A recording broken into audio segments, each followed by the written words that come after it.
नमो अरिहंताणं नमो सिद्धाणं नमो आयर्याणं नमो उवज्जायाणं नमो लोये सव्यसाहुणं एसो पञ्चनमुक्कारो सव्वभावप्रणाशिनो मङ्गलाणं च सव्येसिं प्रथमं हवै मङ्गलम् मङ्गलं भगवान् वीरो मङ्गलं गौतमप्रभु मङ्गलं स्थूलिभद्राद्य जैनधर्मोऽस्तु मङ्गलम् अंगूठे अमृतवसे लब्धिदणा भंडार श्री गुरु गौतम समरिये वांछित फलदाता। पूज्यपाद देवेंद्र सूरी महाराजा विरचित भाष्य त्रयम ग्रंथ, जिसमें पहला भाष्य चैत्य वंदन, जिसमें जिनालय संबंधी मुख्य 24 और उत्तर 2074 द्वार बताए, जिसमें 35 द्वार ऐसे थे जो नहीं करने के लिए बताए, बाकी के द्वार जो थे वो करने के लिए बताए। उसी तरह आप गुरुवंदन भाष्य में गुरु संबंधी विचारणाएं, उपाश्रय में जो व्यवहार करना है, गुरु के साथ जो वर्तन करना है, गुरु जी की जो सेवा भक्ति व्यावच्च आदि करना है, उन पर ये पूरी बात बताई है।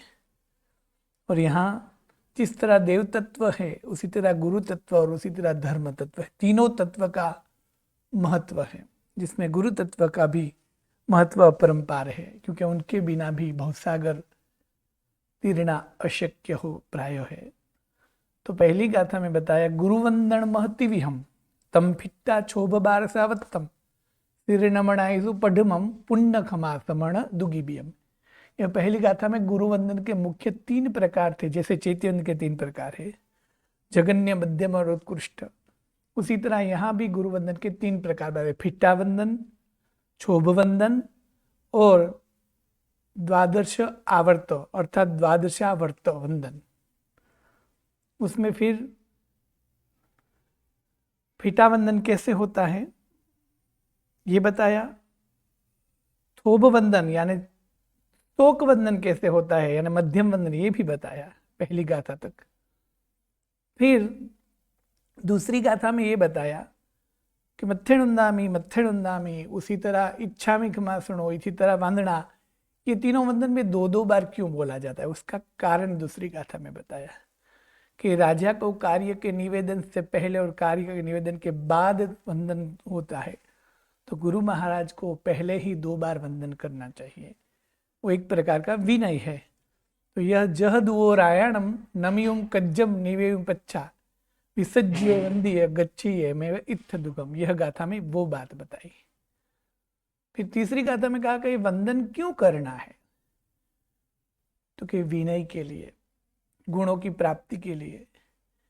गुणों की प्राप्ति क्यों करा, मुक्ति के लिए, और मुक्ति के लिए गुण चाहिए और गुण के लिए विनय चाहिए। सभी आचार जो है वो तभी पवित्र, पावन और हरे भरे रह सकते हैं जब उनमें विनय हो। तो हर आचार का मूलभूत जो कोई कारण हो तो विनय है, इसलिए गुरु का विनय करना चाहिए, और गुरु को वंदन करना ये भी एक प्रकार का विनय है, इसीलिए वंदन करना है। इसीलिए अद्भुत ऐसे गुरु तत्व को हर रोज वंदना करनी चाहिए, उनका हर रोज विनय, आदर, बहुमान, सत्कार, अहोभाव, भक्ति, व्यावच्च, सेवा भाव आदि करना चाहिए। और इसीलिए तो अजैनों में भी यही बात बताई है, यह तनविस की वेलड़ी, गुरु अमृत की खान, तीर्थ कटाए जो गुरु मिले तो भी सस्ता जान आदि एकलव्य, कर्ण, अर्जुन, कृष्ण, राम आदि अनेक की कथाओं में गुरु का महत्व अत्यंत बताया है। तो यहाँ भी यही बात बताई कि गुरु को वंदन आदि करना चाहिए, जिससे विनय आदि गुण की प्राप्ति और अंत में मुक्ति तक जीव पहुंचता है। फिर यहाँ कौन सा वंदन किसको करना है, किसको परस्पर करना है, वो चौथी गाथे में बताया। तय्यम तु छंदन दुगे तत्थमि हो आयमम सैल संगे भीयम तु दंसरणी अपैठ्याणम च तय्यम तु। अर्थात पहला वंदन परस्पर संघ में, दूसरा वंदन साधु साध्वी को, और तीसरा वंदन पदवीधर मुनि को ही किया जाता है। और परस्पर संघ का अर्थ भी साधु जो है, साधु और साध्वी दोनों को, और साधु साध्वी को किंचित किंचित को विशेष प्रसंग में करते हैं, क्योंकि व्यवहार में हर बार कर सकते हैं, ऐसा भी व्यवहार है। उसी तरह साध्वी जी भगवंत साधु और साध्वी जी भगवंत को कर सकते हैं।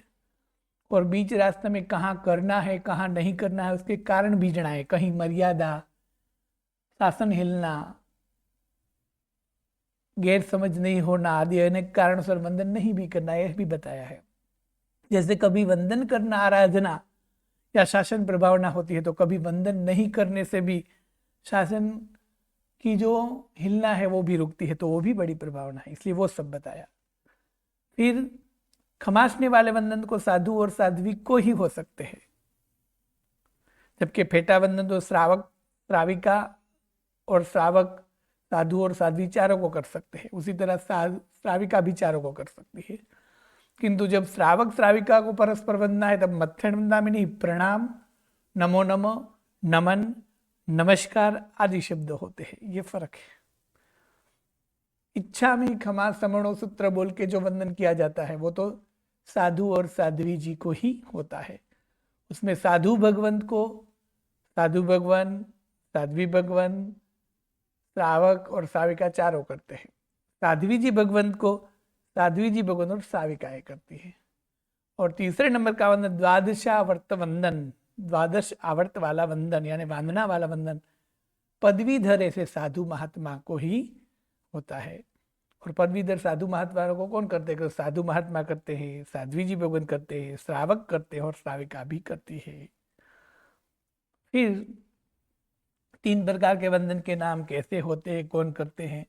अब वंदन के ऊपर गुरु वंदन मुख्य बात यहाँ है। गुरु को ये वंदना है, तो यहाँ गुरु के साथ कैसे व्यवहार आदि करना है, उन सब पर पूरा इस ग्रंथ में विचारणा जो है वो दर्शाया है। तो महाग्रंथों में भी यानी बड़े बड़े ग्रंथों में भी यह वर्णन लिखा हुआ है। जैसे आवश्यक नियुक्ति में गुरुवंदन पर जो बात बताई 9 द्वार में, उस 9 द्वार को यहाँ बताती हुए 2 गाथा उनके ऊपर भक्ति से, विनय से, उसके बहुमान के लिए, उस ग्रंथ के बहुमान के लिए देवेंद्र सूरी महाराज ने यहाँ वो 2 गाथा बताई कि देखिए कि यह गाथा महापुरुषों ने बनाई है, जिनमें गुरुवंदन आदि का वर्णन है, इसमें ये वर्णन किया है। फिर अपनी लघुता बताया कि मैं उन सब ने जो बताया उनके अनुसार बताता हूँ, उन्होंने ये गाथा बनाई, उसकी भक्ति करता हूँ।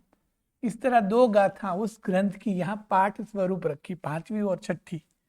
वंदनय ची की कम्मम हुआ कम्मम च विनय कम्मम च कायवम कस्व केण वावी काहेव कै कुत्तो कै ओणयम कै सीरम कै हिम व आवस्यम परिशुद्धम कै दोष विप्पमुखम की कम्मम की सकी रहीवा। यह 2 गाथा के द्वारा सिद्धांत आगम आदि जो ग्रंथ है, उसमें आवश्यक नियुक्ति नाम का जो ग्रंथ है, उस ग्रंथ में महापुरुषों ने जो बताया है वो 9 द्वार की गाथा यहाँ भक्ति स्वरूप लिखी। और फिर हम ये गुरुवंदन को वहाँ जो दिखाया उन्हीं को ही सरल भाषा में समझाने के लिए यह ग्रंथ जो बनाया था, उस पर हम गुरुवंदन पर कितना, यानी गुरु के साथ के व्यवहार कैसा होना चाहिए, उसके लिए कितने द्वार बताएंगे। तो उनकी बात बताया था कि हम यहाँ 22 द्वार बताएंगे, गुरुवंदन के कुल 22 द्वार बताएंगे और उसके उत्तर भेद हो गए 452। तो 22 द्वार कौन से? तो वो इन 3 गाथा में बताया। पणनाम पणाहरणा, अजुग्गपण जुग्गपण चौ अदाया, चौदाय पण निसेहा, चौ अणिसेहट्ठ कारणया, आवस्तय मुहणंतय, तणुपेह पणिस दोष 32। 6 गुण गुरु ठवण दुग्गह, दू छवि सक्खर गुरु पणिसा, पय अडवन्न छठ्ठाणा, 6 गुरु वयणा आसायण 33, दुविही दुविस दारेहिम, चौसया बाण हुई ठाणा। अर्थात यह गुरुवंदन भाष्य में, गुरुवंदन भाष्य के लिए हम मतलब देवेंद्र सूरी महाराजा वो 22 मुख्य और उसके उत्तर वेद 492 मतलब 492 द्वार बताएंगे। उसमें पहले नंबर का द्वार है वंदन के नाम। तो अलग अलग वंदन के नाम बताएंगे जो 5 प्रकार से बताएंगे, यानी वंदन के 5 नाम। फिर उस वंदन के दृष्टांत अलग अलग 5 कथाएं बताएंगे। फिर अवंदनीय यानी किसको वंदन नहीं करना चाहिए, ऐसे 5 जो है वो प्रकार बताएंगे, इन्हें वंदन नहीं करना चाहिए। फिर चौथे द्वार में वंदनीय, किस 5 गुणियल को वंदना करनी चाहिए वो बताएंगे। फिर 5वें द्वार में वंदन अदाता यानी किसके पास से वंदन नहीं करवाना चाहिए वो बताएंगे। फिर वंदन दाता यानी किसके पास से वंदन करवाना चाहिए वो 4 बताएंगे। फिर वंदन के अनवसर यानी कब वंदन नहीं करना चाहिए वो काल बताएगी, इस समय पे ऐसे घटनाओं में ऐसे प्रसंग में नहीं वंदना करनी चाहिए। फिर वंदन के अवसर कब वंदन करना चाहिए वो बताएंगे। फिर वंदन जो करते हैं उसके मुख्य कारण कौन कौन से होते हैं, यानी हम कौन कौन से कारण से वंदन करते हैं वो बताएंगे। अब बड़े वंदन में वैसे मत्थेण वंदामी वाले वंदन यानी सबसे लघु वंदन, इच्छामी खमासनो यानी स्थोक वंदन, स्थोभ वंदन या तो पंचांग प्रणिपात वंदन, किंतु सबसे बड़ा जो वंदन है वंदना वाला उसमें मुहपत्ति भी आती है। तो उस मुहपत्ति के 50 बोल आते हैं। तो 2 प्रकार के जो 25-25 बोल है, मुहपत्ति के 25 पढ़ी लेना और शरीर के 25 पढ़ी लेना, 50 बोल का वर्णन करेंगे। अब पूरा जो वांदना वाला वंदन है वो 2 वांदना के बीच में हम 25 क्रिया करते हैं जो आवश्यक है। जैसे फीटा वंदन में हाथ जोड़ना आवश्यक है, मस्तक झुकाना आवश्यक है। पंचांग प्रणिपात में 5 अंगों को नमाना आवश्यक है। तो उसी तरह वंदना करते समय 25 क्रियाएं आवश्यक है, मतलब कि 25 उसमें घटना होती है तो ही हमारा वंदन संपूर्ण शुद्ध कहलाएगा, वरना वो वंदन अधूरा कहलाएगा। तो 25 चीज कौन सी है, यानी 25 अवश्य में क्या हम करते हैं वंदने में वो बताएंगे। फिर सरस की आलस के कारण, प्रमाद के कारण, अज्ञानता के कारण कई बार हमें वंदन में कई सारे दोष उत्पन्न करते हैं। यानी वास्तव में हम गुरु को भक्ति के स्वरूप वंदन करना चाहते हैं और हम गुण उत्पन्न होए ऐसा चाहते हैं, किंतु वंदन करते करते कई सारी भूल हम कर देते हैं जिसे बोलते हैं दोष। तो वंदन में जो हम भूल करते हैं उनका वर्णन 32 प्रकार से करेंगे। यदि हम वंदन करते समय ऐसा करते हैं तो वो क्षति है, भूल है, गलती है, दोष है। तो ऐसे 32 दोष बताएंगे। फिर हम गुरु महाराज को यदि वंदना आदि करते हैं तो हमें कौन से गुणों की प्राप्ति होती है उसके वर्णन 6 गुण मुख्य बताएंगे। वैसे तो गुण जो है वो गुरु को वंदन करने से अनंत अनंत गुण का प्रकटीकरण हो सकता है, किंतु यहाँ है मुख्य जो 6 गुण की विचारना बताई वो। फिर यदि साक्षात यानी भाव गुरु हमारे पास हाजिर नहीं है, 36 गुण वाले, जैसे भाव तीर्थंकर हाजिर नहीं है, तो उसी तरह तब गुरु की स्थापना कैसे की जाती है उनका स्वरूप बताएंगे। फिर गुरु से कितनी दूर होकर, जैसे भगवान से कितने दूर होकर चैतन्य आदि के लिए गुरु वंदना भी कितनी दूर रहकर करनी है वो बताएंगे। और उसमें गुरु जब साक्षात गुरु है तो उनको मिलने वाले 2 है, पुरुष और स्त्री। तो पुरुष गुरु को स्त्री और पुरुष दोनों कितने दूर है, उसी तरह स्त्री गुरु को पुरुष और स्त्री गुरु कितने दूर होते हैं। ये दोनों स्वपक्ष और परपक्ष 2 प्रकार का अवग्रह बताएंगे। फिर अक्षर यानी हम जिस सूत्र से वंदन करने वाले हैं उस सूत्र के अक्षर कितने हैं। वैसे हम मत्थेण वंदामी तो उसके अक्षर चैतन्य भाष्य में आ गए। फिर स्तोक वंदन तो उसके भी आ गए। फिर वंदन यानी द्वादशावर्त वंदन तो यहाँ मुख्यतः वांदना का पूरा वर्णन होगा जो सूत्रार्थ में आ गया। मतलब वांदना में जो सूत्रार्थ में बताया वही, उनके कितने अक्षर है, उसके कितने पद है, उसकी कितनी संपदा है। यहाँ अक्षर और पद ये दो द्वार बताएंगे, पद के साथ ही संपदा भी हो जाएगी। फिर स्थान यानी पूरा हम जो वंदना से गुरुवंदन करते हैं उसमें भी, एवं स्तोक वंदन में भी, यानी दो खमासने इच्छकार, एक खमासना अभूटियो और एक खमासना, उनमें भी 6 प्रश्न गुरु को पूछ रहे हैं। यानी कि गुरु के साथ 6 प्रकार के प्रश्नोत्तरी हो रही है। तो वही 6 प्रश्न क्या हम पूछ रहे, वास्तव में गुरु के साथ हम क्या कह रहे हैं, कैसे जुड़ रहे हैं उस सूत्र के द्वारा, और 6 प्रश्न का विस्तृत से वर्णन करेंगे। यानी शिष्य जो पूछा कर रहा है गुरुदेव को 6, वो 6 प्रश्न कौन से, और उनके सामने गुरुदेव उन्हें 6 उत्तर भी देते हैं। तो कौन से उत्तर गुरु दे रहे हैं ये भी बताएंगे। फिर गुरु वंदन के समय जो बताए वो दोष, किंतु पूरे जीवन में गुरु के साथ हम जो जो व्यवहार करते हैं उसमें कैसा व्यवहार यदि हम गुरु के साथ करें पूरे दिन या पूरे जीवन दौरान, तो वो आसाधना कहलाएगी। तो ऐसी 33 आसाधनाओं का वर्णन, जो अभूटियों में कई आसाधनाओं का वर्णन है, वो विस्तृत से 33 आसाधना का वर्णन बताएंगे। और गुरु वंदन की विधि यानी बृहद गुरु वंदन सुबह और शाम के, तो बृहद गुरु वंदन कैसे किया जाता है उनकी विधि बताएंगे। इस प्रकार 1 से 9 गाथा तक बताया। अब 10वीं गाथा में पहला द्वार बताते हैं कि वंदन के विविध 5 नाम, और 11वीं गाथा में वही 5 प्रकार के जो वंदन के नाम दिए उसके एक एक कथा यानी दृष्टांत। तो सबसे पहले वंदन को 5 नाम से बताया गया है, वो उनके ही पर्यायवाची नाम है, यानी सबके एक जैसे ही अर्थ निकलते हैं।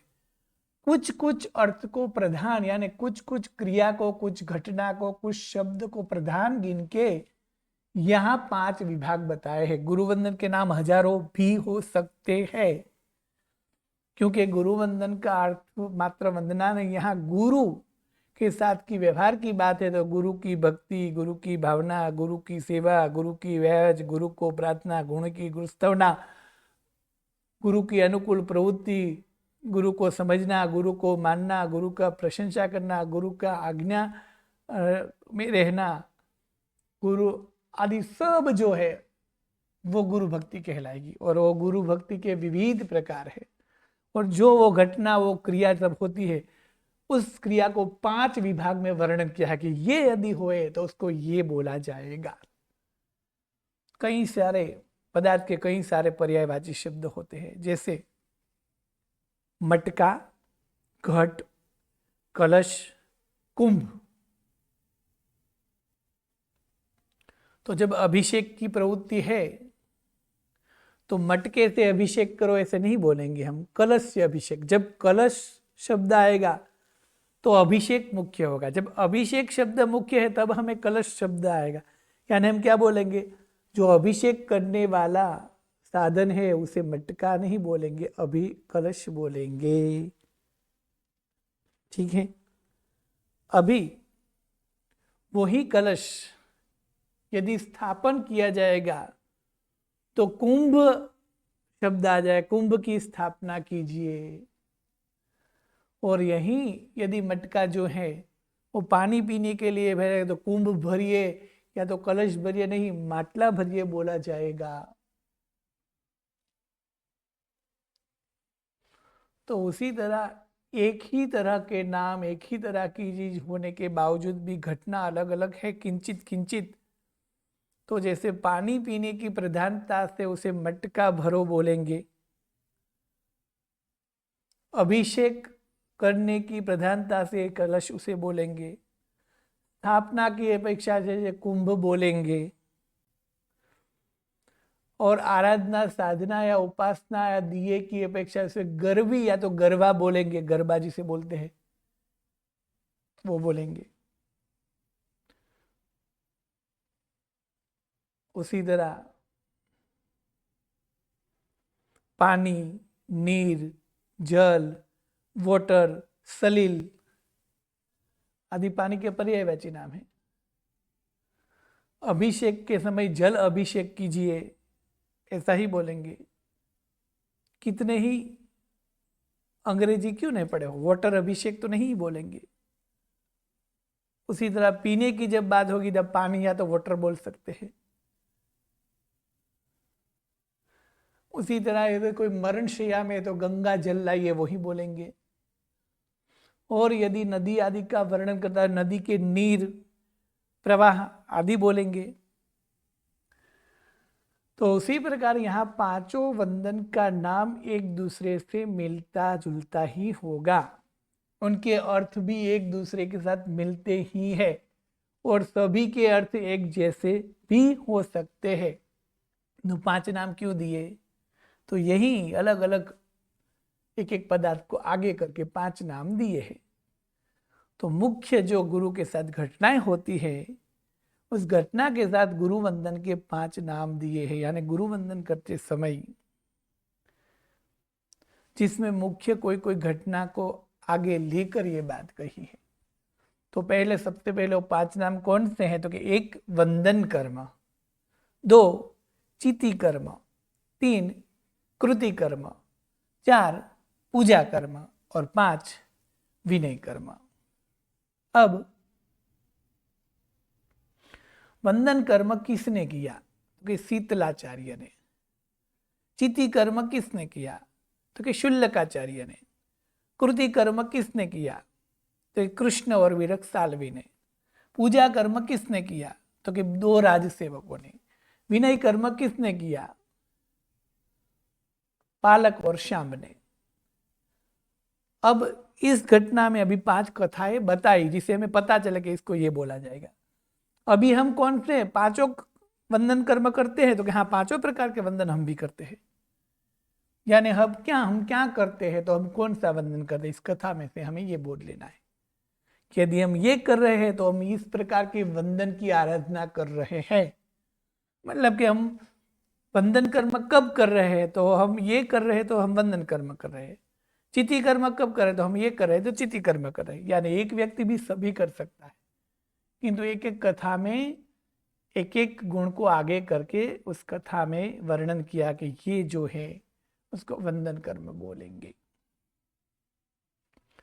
और ये सभी पांचों प्रकार की घटनाएं द्रव्य और भाव से होगी। अब द्रव्य और भाव का अर्थ क्या करेंगे, तो कि जिसमें भाव सम्मिलित हो, उपयोग हो, तो वो भाव क्रिया कहलाएगी, वरना द्रव्य। अब ये पांचों कर्म प्रकार की घटना या तो क्रिया या तो आराधना उपासना प्रवृत्ति यदि मिथ्यात्व या तो अभव्य जीव कर रहा है तो द्रव्य ही कहलाएगी, क्योंकि वो करने के बावजूद भी उससे आध्यात्मिक कोई लाभ उन्हें नहीं हुआ। भाव क्रिया तो तभी ही कहलाएगी यदि आध्यात्मिक लाभ हो। तो मिथ्यात्वी या तो अभव्य जब भी करेगा तो वो द्रव्य ही हो जाएगा। किंतु यदि सम्यक दृष्टि जो है वो मात्र गतानुगति से ही करेगा, यानी करने के लिए ही करेगा, तो वो भी द्रव्य कहलाएगी। किंतु वो उपयोग पूर्वक भाव से करेगा तब भी भाव कहलाएगी। तो पांचों कर्म द्रव्य और भाव से कैसे हुए उनकी कथा यहां बताई गई है। तो सबसे पहले 9वीं गाथा में ये बताया, 10वीं गाथा में कि पांच नाम वंदनयम, चीकम्मम, कीकम्मम, पुवकम्मम, विनयकम्मम। वंदन कर्म, चिति कर्म, कृति कर्म, विनय कर्म और पूजा कर्म, यह पांच गुरु वंदन के नाम है। यानी पांच प्रकार के गुरु वंदन होता है। पांच प्रकार से क्यों, एक ही प्रकार से होगा, तो कि हाँ गुरुवंदन एक ही प्रकार से होता है, किंतु उसमें एक एक भावना को प्रधान गिन के बताया है। वैसे घट में सामान्य से देखे तो मुख्य कार्य है पानी भरना या पानी निकालना। पानी भरना या पानी निकालना ही होता है घट का मुख्य कार्य, ठीक है। किंतु यदि पानी पीने के लिए घर जाए तो माटले में पानी भरो या तो दूसरे दिन माटले में से पानी निकालो बोलेंगे। अभिषेक के लिए पानी भरना है तो अभिषेक का जल भरे और अभिषेक कीजिए, कलश से, ऐसा बोलेंगे ना।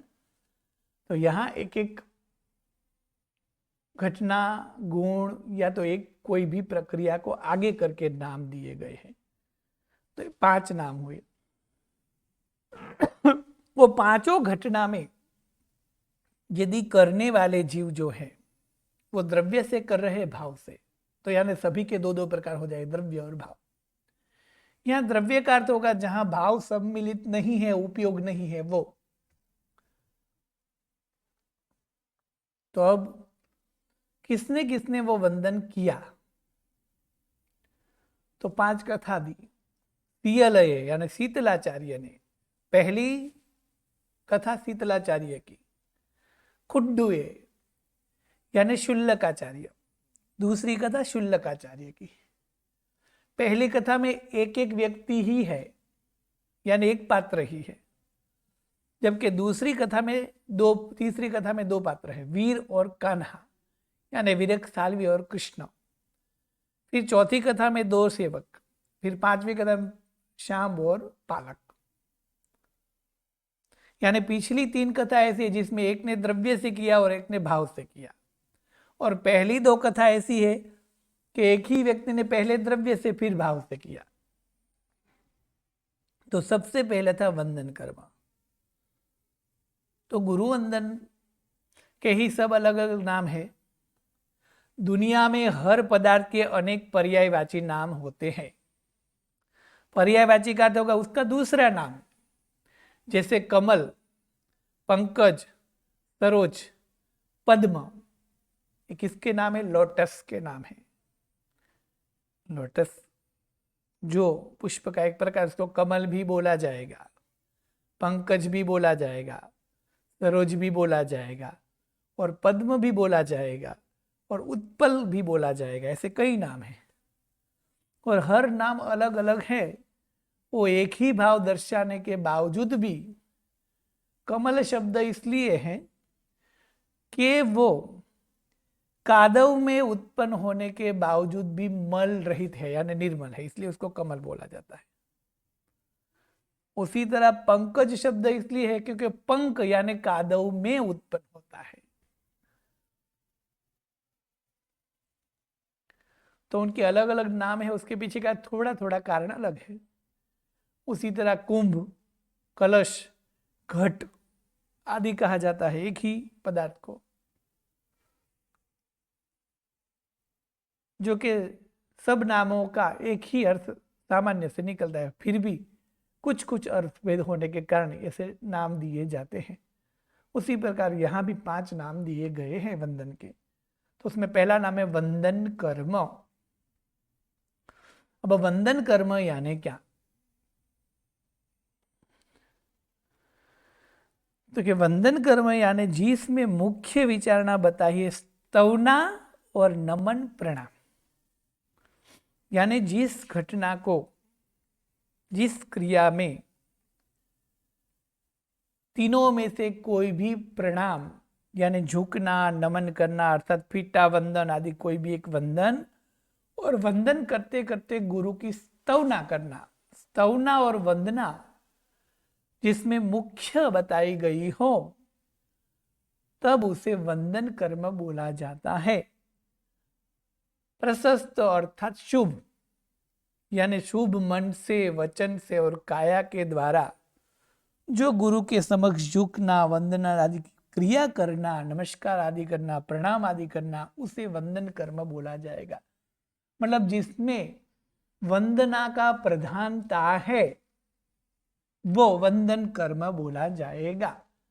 और उस समय वंदन करते करते गुरु की गुणियलता जीव को याद आए, यानी उसकी स्तवना भी उसके साथ में होती जाए। स्तवना और वंदना, और मुख्यतया वंदना बोलेंगे यहाँ। वंदना की क्रिया जिसमें प्रधान है, यानी झुकना, प्रणाम करना आदि क्रिया जिसमें मुख्य बताई गई हैं, उस क्रिया पर फोकस दिया गया है, उस घटना को वंदन कर्म बोला जाएगा। उस घटना को आगे करके यदि बात की गई है तो, और वो दोनों प्रकार से हो गए, द्रव्य वंदन और भाव वंदन। जो क्रिया वास्तविक फल देने में समर्थ न हो उसे द्रव्य क्रिया कही जाएगी, और वास्तविक फल देने में समर्थ हो उसे भाव क्रिया कही जाएगी। मिथ्या दृष्टि की यह बंधन क्रिया कितनी भी सचोट क्यों न हो, फिर भी वो द्रव्य बंधन कहा जाएगा। जबकि सम्यक दृष्टि की यदि उपयोग के बिना सिर्फ गतानुगति से होगा तो वो भी द्रव्य क्रिया कही जाएगी। यदि वो उपयोग सहित होगी सम्यक दृष्टि तो वो भाव क्रिया कही जाएगी। तो सबसे पहले वंदन कर्म किसे कहेंगे?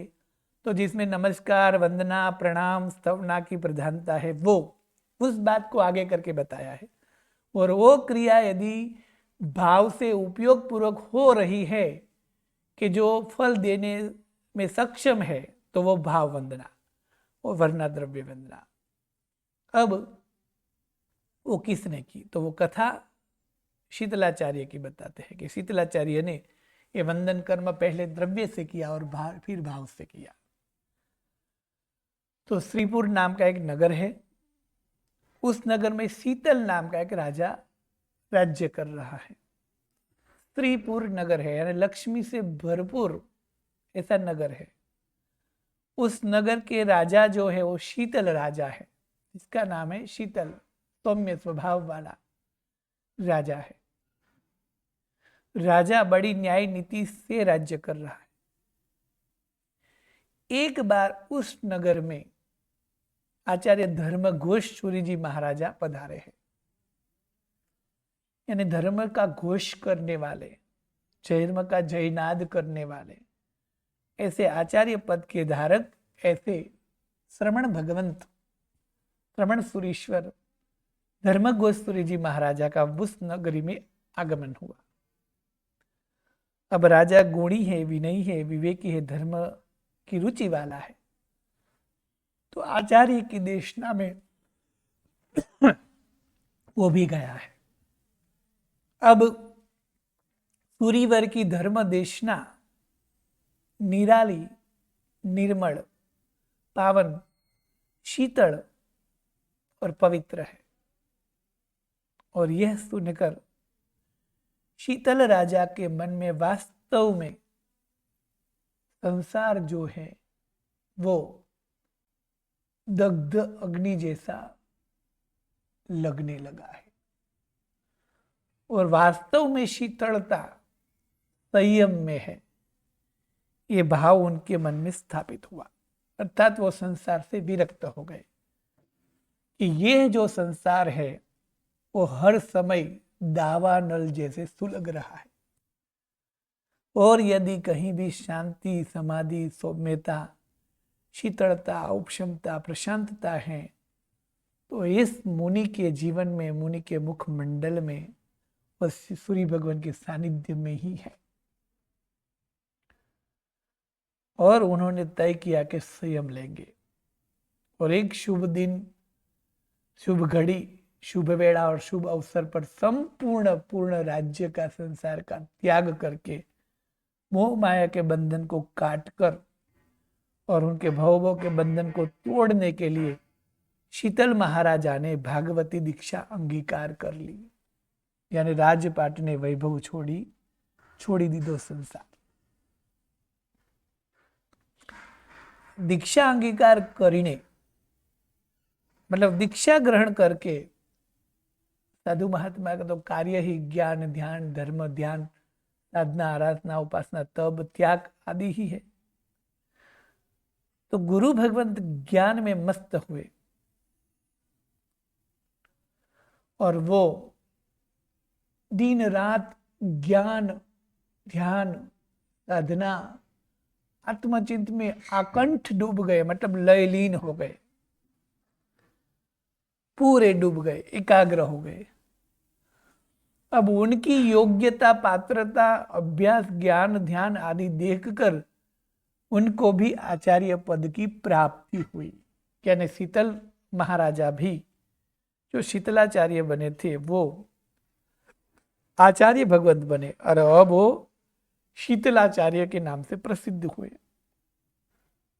आचार्य पदवी प्राप्ति की। और वो भी गांव गांव, देश देश, नगर नगर संगो संग जिन शासन की प्रभावना करते करते अनेक जीवों को जिन शासन में जोड़ते हुए स्वयं अपना और दूसरों का भी उद्धार करते इस पृथ्वी तल पर विचरने लगे। अब ये शीतलाचार्य जी जो थे वो राजा थे, तो उनकी बहन यानी जिसका नाम था श्रृंगार मंजरी, उस श्रृंगार मंजरी की भी शादी किसी राजा के साथ हुई थी। और श्रृंगार मंजरी के 4 पुत्र थे, यानी शीतलाचार्य जी के 4 भांजे थे।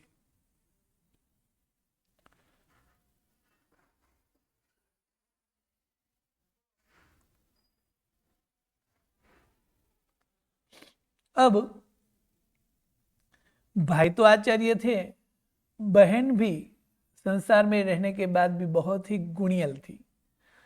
तो अपने चारों पुत्र को हमेशा संसार असार है और वैराग्य ही सार है, ऐसी भावना से वो भावित करती। और चारों पुत्र के दिल में भी वैराग्य के बीज का वो वपन जन्म से ही करती थी, क्योंकि उनके मन में भी स्वयं श्रृंगार मंजरी के दिल में भी संसार के प्रति अत्यंत वैराग्य था। यानी संसार में थी किंतु संसार उसके मन में नहीं था। वह अपने पुत्र को निरंतर संसार की असारता का उपदेश देने लगी और परिणाम ये आया कि उस उपदेश को बार बार मां के मुख से हृदय से सुनकर चारों पुत्रों के मन में वैराग्य का बीज अंकुरित हुआ, यानी उनके मन में भी वैराग्य उत्पन्न हुआ। और उन चारों ने भी दीक्षा लेने की ठान ली और उन्होंने भी एक गुरु को अपने गुरु के रूप में पसंद किया।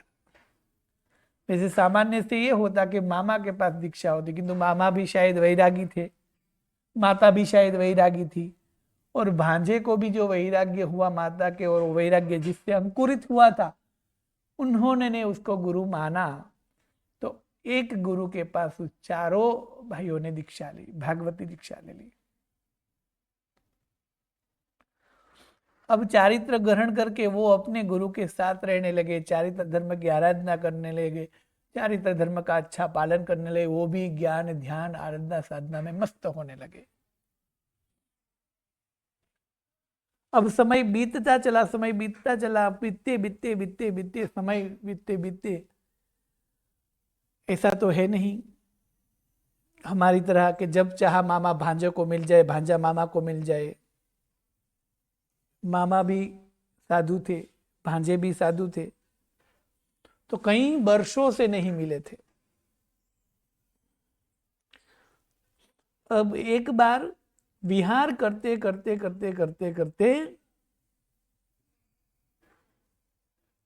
उनके मन में विचार आया कि गुरुदेव मामा महाराज शीतलाचार्य जो है उनको वंदन करने के लिए जाना चाहिए।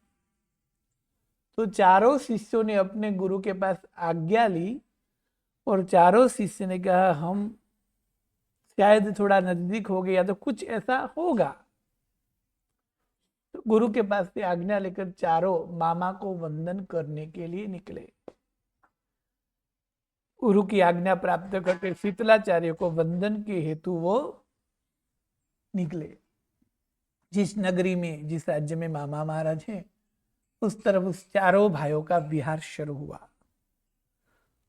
और विहार करते करते करते करते करते करते करते करते करते बराबर उसी गांव में, उसी नगर में, उसी शहर में आ गए कि जहां शीतलाचार्य जी विराजमान है। नगर बड़ा होगा, एक नगर से निकलकर वही नगर के बाहर यानी नगर की सरहद पर जब आए तब तक शाम ढल चुकी।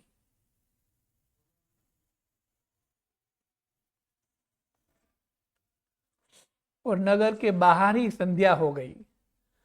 अब नगर थोड़ा दूर था, यानी मामा महाराज नगर के मध्य में थे, ये नगर के सरहद पर थे।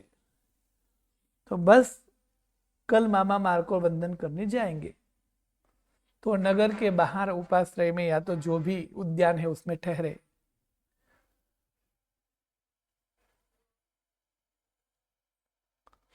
अब उन्होंने सोचा कि सुबह को वहां वंदन करने जाएंगे, और उतने में उस नगर से बाहर से कोई श्रावक श्राविका आदि भी पसार होते हैं नगर में जाने के लिए। उन चारों ने संदेशा पहुंचाया कि कल आपके 4 जो भांजे हैं वो नगर के बाहर आ चुके हैं आपके वंदना के लिए, और कल सुबह तक गुरुवर आपकी चरणों में वंदना करने के लिए आएंगे। यानी कल हम आपको वंदना करने आने वाले हैं, कल गुरु जी के पास आएंगे, ऐसा संदेशा कोई श्रावक के साथ भिजवाया। और श्रावक ने भी वो संदेशा शीतलाचार्य को दे दिया। कई दिनों का विहार करके नगर के बाहर आ चुके हैं। मामा भी कहीं बरसों के बाद ये समाचार जान चुके हैं कि कल 4 भांजे वंदन के लिए आएंगे और नगर के बाहर उपस्थित हो चुके हैं। अब ये वंदना मिलाप मामा भांजे का, यानी एक आचार्य और 3-4 मुनि भगवान का मिलन होने वाला है सुबह में। किंतु रात में ही घटना अलग हो चुकी। रात में ही कुछ ऐसा हुआ कि पूरी परिस्थिति पलट गई। अब रात्रि में जहां विहार करके जो 4 भांजे आ चुके हैं नगर के उद्यान के बाहर, वो सोच रहे हैं कितने दिनों के बाद आचार्य भगवंत को, मामाचार्य को देखा जाए तो मामा पहले से भी उपकारी शायद हो गए ही। तो एक तो मामा है, महाराज है, आचार्य भगवंत है, गुणियल है, ज्ञानी है, कितने दिनों के बाद उनके साथ मिलना है। तो चारों सोच रहे हैं कि कल मिलेंगे, कल मामा महाराज को वंदन करेंगे, कल वंदन करेंगे, कल वंदन करेंगे। धन्य है मामा महाराज, धन्य है सूरी पद, और उनको वंदना करके हमारा जीवन सफल हो जाएगा, धन्य हो जाएगा, हम बड़भागी हो जाएंगे, अहोभाग्य हमारा है, हमें उनके दर्शन होगा। कैसे हमारे निर्मल आचार्य भगवान का हमें मिलन होगा। यह भावना में चारों चार उस मामा के गुण के प्रति ऐसे अहोभाव में चढ़े कि चारों के घाती कर्म वहां के वहां क्षय हो गए, और रात्रि पूरी हो गई और प्रातः काल प्रगटे उससे पहले उसको केवल ज्ञान प्रकट हो गया। यानी चारों मुनि को अब रात में ही केवल ज्ञान हो गया। चारों मुनि केवली हो गए। अब केवली को तो वो व्यवहार रहा नहीं कि मामा के पास जाना चाहिए आदि सब कुछ। अब उनको नगर में जाने की कोई आवश्यकता आदि भी नहीं थी, और दूसरी बात केवली तो जैसी नियति है उस प्रमाण से चलेंगे। अब मामा महाराज को वंदन करना है आदि भावना भी, क्योंकि वो भी प्रशस्त राग चला गया है, वितराग हो गए हैं। तो वितराग ऐसे केवल ज्ञानी चारों भांजे आए नहीं, और यहाँ सुबह हो गई, थोड़ा सूर्योदय हुआ, उजाला हुआ, शीतलाचार्य ऐसे तैसे करके चारों की राह देख रहे हैं, किंतु चारों में से एक भी दिखाई नहीं दिए। 1 घंटा 2 घंटा 1 प्रहर तक तो चला गया। अब शीतलाचार्य सोचने लगे शायद वो भूल गए हैं आदि। और फिर शीतलाचार्य ने क्या किया, उनकी विचारणा आगे के पाठ में कल